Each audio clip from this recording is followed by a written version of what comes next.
Строительство социально значимых объектов, здравоохранение и нехватка кадров. Эти проблемы озвучили жители Покровска перед членами правительства Якутии. В Хангаласском районе прошли традиционные отчеты республиканских властей. Что еще волнует сегодня местное население, расскажет Саргалана Илина.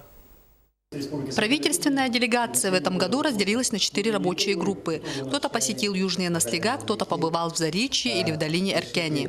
Как отметил Александр Борисов в своем выступлении, одной из главных тем у населения является жилищный вопрос.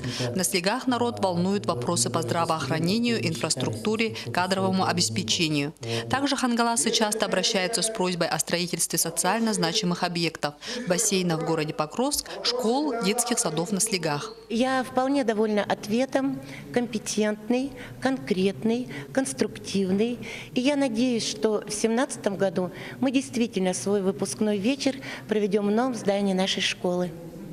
Острую полемику вызвал вопрос о природоохранной деятельности Покровского завода базальтовых материалов. Я хотел услышать ответ о том, что будут приняты меры именно по ликвидации запаха от завода. Вот. Но этого не происходит. Кроме вопросов были озвучены конкретные предложения. Вместо предполагаемого строительства газохимического завода в поселке Нижний Бестях организовать лесоперерабатывающую промышленность, а по вопросу дальневосточного гектара провести в республике референдум. В целом, более половины населения оценивает работу правительства республики положительно. Вот эти вопросы, в отличие от других населенных пунктов, в городе Покровске стали более остро, нежели в других населенных пунктах.